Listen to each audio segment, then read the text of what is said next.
welcome to this absolutely stunningly perfect day. You'll see there are sheep baaing in the background over there. There's chickens chirping over in that direction. There's a bee. The dog will come and go. And it's a perfect time to be outside doing some knitting and catching up on some of the things that I've been meaning to fill you in on, because as you know, this is Socktober. And what my plan was for this year was to release a whole series of sock-based things on my YouTube channel. And one of which was to review the socks that I made the first time that I did Socktober. Now, I made my first socks in 2021, which means that these socks are 2 years old. And I definitely started as a ranked beginner sock maker. I have made socks using every possible method of construction. Every method you can possibly imagine. There's at least one pair of socks I haven't finished in those 2 years because they're on those little teeny tiny needles. And there's a couple of other socks that have been misplaced along the way that were a little bit more experimental. But these are the ones that I made to start with, and they're the ones that have had an absolute thorough beating as far as socks that have been worn. So, where to begin? This here is my very first pair of socks that I have ever made. These were made with a yarn from Skeins, and I don't remember what it was called, but here's a pair of socks. Now these have been worn on the rotation probably once a week in winter and once every fortnight during summer because I do get cold feet. I had 2 balls of yarn and it made 3 socks total. So there is a third random sock floating around, and the third random sock has hardly been worn at all. But these have been absolutely thrashed. Thrashed to Betsy is the best I can say. What I can say looking back at them is they were never perfect with the Kitchener bind off, because this was the first time that I managed to successfully do a Kitchener bind off. So, you know, props to me for getting it done, but there are things like this stitch here is a random purl in the middle of nowhere. I also did the 2x2 rib, which I don't like a 2x2 rib because it doesn't seem to hold up as nicely in the long term. But these socks themselves, other than a little bit of pilling, man, we're talking, I have not treated my socks well.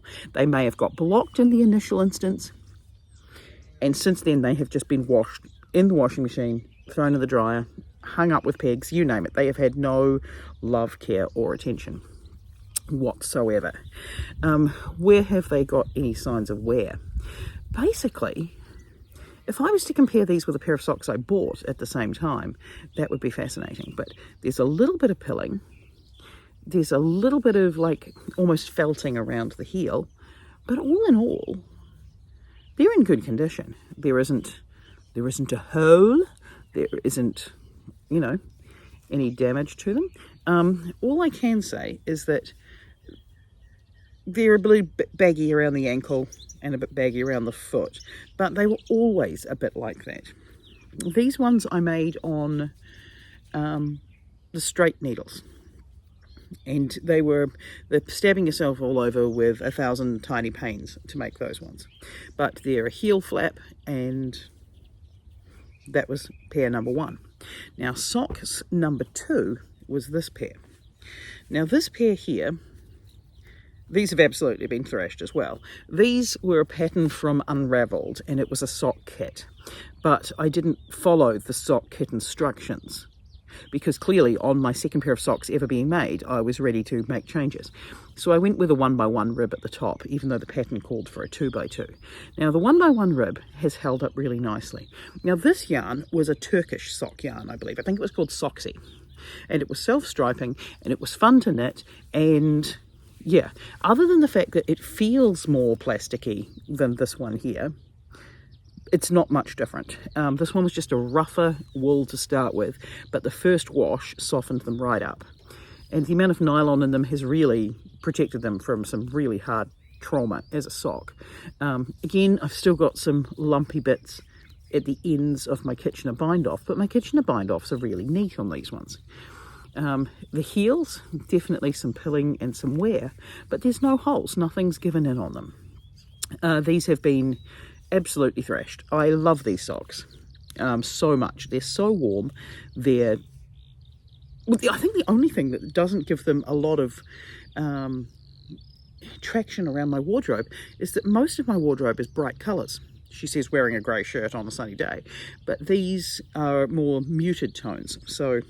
But I do like the self-striping. The self-striping on this is so cool. It's just brilliant. If I found this in another colourway that wasn't like reds or burgundies, I would 100% buy it again and knit these socks again. I think these are great. They're a good length. They're all those sorts of things. This one here, you can tell I was just ready to get to the heel turn, and so I knitted them a bit shorter. And I was worried about how much yarn there is in a ball of sock yarn. So these, 10 out of 10. Thoroughly recommend this kit here. I'll put a link to it down in the description below because it's still available, this kit. And as far as a beginner sock knitting pattern goes, it's really good. It's a heel flap, but it's one of those ones where I say trust the process, because if you've never knitted a sock before, it all sounds a little bit backhanded, but it was a trust the process and it was a go hard. That was fun. And then in the same month, I made this pair of socks. This pair have absolutely been through the ringer. This was Gallipoli yarn. It was a fundraiser for the RSA. I bought some red, I bought some other colours, but this is the first one that I did. And this was me attempting the German short rose and the, not German short rose, is it? Is it? No, it is. It is the German short rose and the heel turning there. The struggle I had with this is that doing the wrap stitch has left a row of holes. Now, I have made this heel turn before, since there. Not before this, but since then. And I would 100% go back and try it again. But I find that the heel flap wears so much better.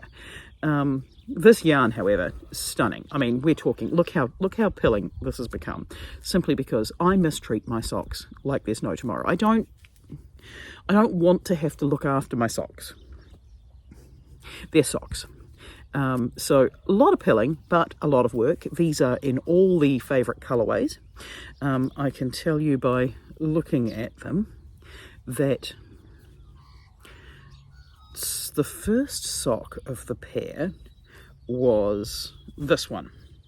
So this is the first sock of the pair that I made, and they've got some bigger holes in the heels. And the second sock of the pair, the holes are less pronounced. I mean, they're still there. It was a 1x1 rib, and I'm really happy overall with the design of this sock. Like, this is one that I put up the pattern on my website. I'll try and link it below, because as far as I was concerned, this was the easiest way to knit a sock. What I liked most about this yarn, other than the fact it's lovely to knit with and it's so hard wearing, like, ignore the pilling, because the pilling is me probably throwing this in the dryer with some towels. That's the level of care these socks have had. But this yarn, like, it's just held up so well. I could run a lint shaver over these and these would look still relatively brand new. These weren't even blocked. I wore them the moment they were finished and off the needles. I think the first time they went through the wash, I then had to do the darning in of the ends because I didn't get it done on time. Like, I was too busy to eager to wash them. Yes. There's still some issues with my Kitchener bind off, but you know, as far as my socks go, these are great. Now, my fourth pair of socks, this is the first time I tried experimenting with using a bigger sock yarn, and this was not a sock yarn. I just had a ball of, I think it's Palliser Ridge, it's lamb's wool, and is it Romney? Polworth? I'll look it up. But I was knitting this is a double knit wool. There's no nylon in this whatsoever, and it's just done on 4mm needles, and it was highly experimental, and you can tell by the proportions of this sock. These are shocking. These are just shocking. I think I got about that far down and thought they're not even going to fit any of the men in my life at that point, so I just made them the right sort of length for my foot, but they are terrible as far as socks go. But in terms of being warm foot coverings, They're great. They do explain something really special about yarn and why sock yarn itself is so important. These have had the exact same level of care as those. These have been thrashed around the house, they've been worn with gumboots, they've been worn in the garden, they've gone through the dryer, they've gone through the wash, they have had no love, no care whatsoever. These have not got any holes, but there is some sign of some thinness coming in the bottom of the foot. There's some definite heavy wearing on the back of the heel itself. This pattern hasn't been released anywhere because this is not a pattern. This is a sack for a foot. We'll say that much. But it was a good experiment to try and work out how to make a sock with a bigger yarn on bigger needles. And they still get worn heavily in rotation because it's like wearing slippers, except they're socks. And they are somewhat embarrassing socks, but they are socks that say, I made you. Yeah, so they were my early socks. There are a couple of pairs of socks that I cannot for the life of me find them. I've looked high, I've looked low. I figure that they must be sitting at my dad's or something. I've got a pair of blue stripy socks that was made with 2 matching balls from Darn Good Yarn. Those have got a high cotton content. And other than the fact that they're a very tight sock when you put them on, after a bit of wear they loosen up. They've been great. They've not held up quite as well as the yarn from Unravelled or from Skeins or the Gallipoli, but they've held up fine. You know, it's a recycled yarn, it's good for the environment, and I liked the fact that the 2 balls were to create matching socks, so they're almost identical socks. I think there's just a slightly longer blue stripe at the start of one of the socks. And then the next socks that I made, because there was a big gap in between, I went into, what's it called? Thimbles and Threads in Upper Hutt, and I found this hand-dyed sock yarn. This was the softest, most beautiful skein of yarn I have ever seen in my entire life, bar none. I fell in love on the spot, and I can't even tell you how much money I paid for this skein of yarn because I did not look. I did not look twice. I just picked it up and I bought it. And I knit these socks. Now these socks I knitted July last year. Now I say I knitted them July last year. I think I knitted one of them in July and then one of them got finished later on in the year. But by finished, it really just had about yay much to go. Like, it was not much to go to finish the pair of socks, but there was a lot going on in my life back then. These were made without looking at a pattern, without thinking about the yarn, just for the joy of knitting.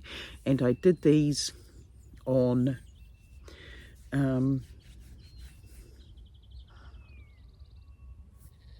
they were very long, very thin, 2.75 long needles.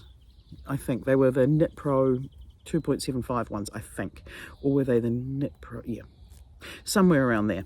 But they knit up really quickly, despite the fact that it took me ages to finish the second sock because I put them down and life got in the way. But these have also been thrashed, and they've been thrashed for a year. Again, same concept as the others, just absolutely thrown in the wash, thrown in the line, thrown in the washing machine. And I will say, look at my Kitchener bind-offs, boy have they improved. Have these socks held up for a year? Oh, they have. Are they still the softest thing in the world? Not quite, but they're still really nice socks. You put them on and they feel good. Considering how many times they've been through the wash, there's like one little pill, there's some pilling around the back of the ankle, but other than some wear on the back of the sock, they're in good nick. They're in good nick. Now I'm going to compare these to my Stephen West Contrast Blast socks. These were the ones that were done earlier this year. I have worn them twice. I love these socks, but I don't love these socks all at once. This yarn is so nice. Like, oh, it's so good. It's from the Kindly Dyer. I will put a link in the card as to where I got it from, because honestly, I love everything about her ethos. I love everything about her yarn, and the colours are so fantastic.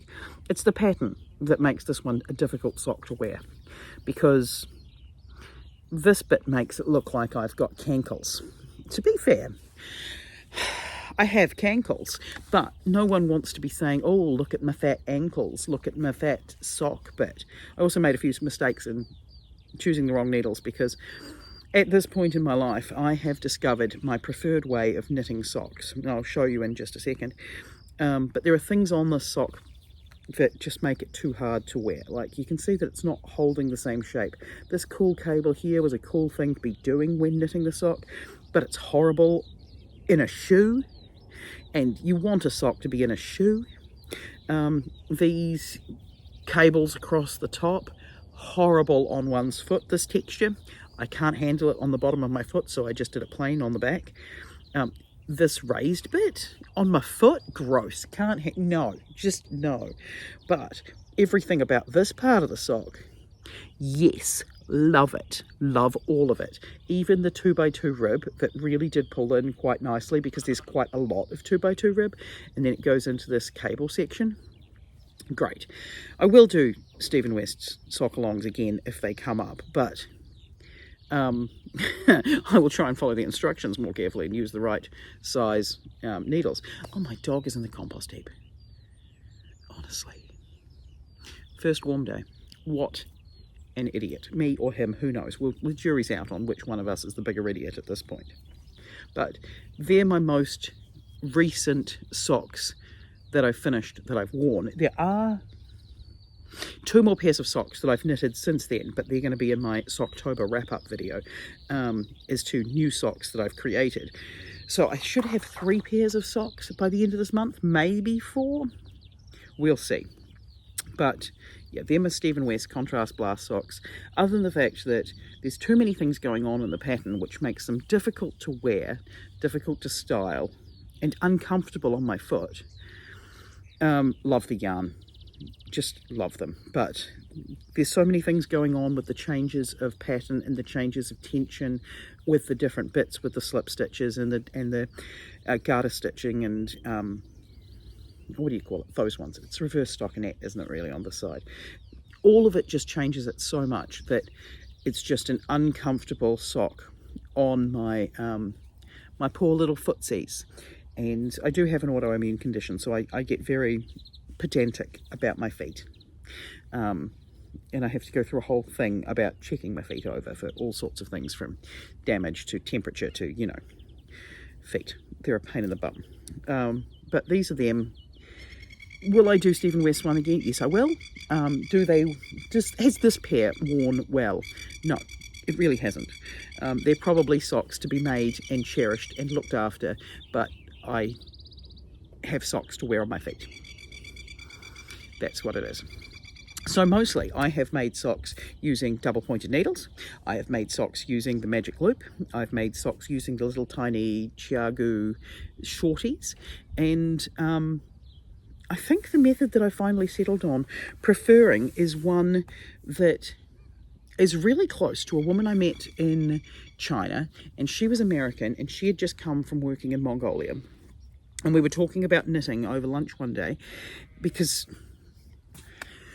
when you randomly meet somebody who speaks the same language as you, and then you discover they've got the same hobbies as you do, of course you talk about sock knitting over lunch. And I hadn't even made a pair of socks at this point. So this is how I think she was describing it, except she does hers 2 socks at a time, and my brain just won't. Well, I mean, it will do that, but there's so much yarn tangling that happens with 2 socks at a time with me. I'm just not that organized. So I'll show you my current sock project. Now this one may have its own video. Oh man, now the ducks are going and the sheep are going. It's like, live in the country, they say. It'll be peaceful and quiet. Admittedly, it's the kind of noise that I will more than 100% take. This is the Pippi 2 socks pattern from Unraveled. I really do like their sock kits. I think this is my 3rd one of their sock kits. It's with this yarn here, Socks Easy Wash. It's alpaca and nylon, made in Peru. It's got stripes to it. I'm not very good at the stripe changes on the sides because my tension goes off because the yarn's too squishy. But this is how I prefer to knit my socks. These are 3mm ergonomic needles from Prim, I think. Have they been sat on many times? Yes. Are they bendy? Yes. They have these nobbins at the ends of their needles. I don't really know what they're called, but these little bits here make it so much easier for me to knit with. I normally transfer to wooden needles for winter, but I've had bad luck with wooden needles recently in that when they start getting the splits in them, the splits just catch your yarn and it's just annoying. So I have two 40cm circular needles from Prim for each to do a pair of socks. Is this an expensive way of doing socks? It is if you're only making one pair of socks, but I have all the top stitches on one side, all the bottom stitches on the other side. When it comes to doing the heel, you're just working one side. And as far as I can tell, this is easy. Yeah, I can throw them in my handbag. The sock doesn't come off because it slides really nicely along the cable in between, but then it doesn't really want to slide onto the needles until you start working it onto the needles to do the knitting. It's just my preferred way of doing socks. I don't know if other people are doing it this way. I'm not even sure if this is what my friend in China was even meaning, because we were talking about it. But we were talking about this in 2014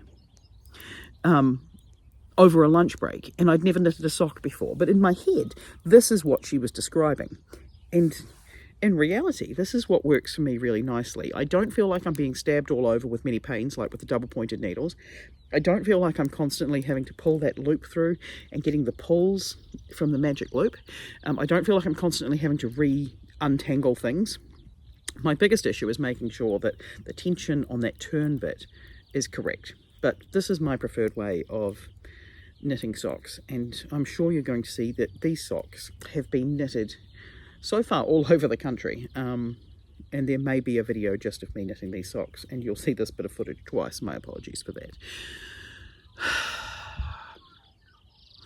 My dog is literally sleeping in the compost. I mean, honestly. He has so many dog beds. It is a nice day. He makes me feel like an irresponsible dog owner. Anyway, that's how my socks have held up over time. I still 100% recommend knitting socks, and if you ever think that you can't, you can. Go to Unraveled, order a sock kit. Go to Skeins, buy some sock yarn. Jump online, look for easy sock knitting patterns, and you will be surprised as to how quickly your socks will knit up and how long your socks will last. For the amount of effort that's gone into these and the amount of times they've been worn, I will never wear any of the jerseys I've knitted as much as I have worn these. So 100% socks are the way to go.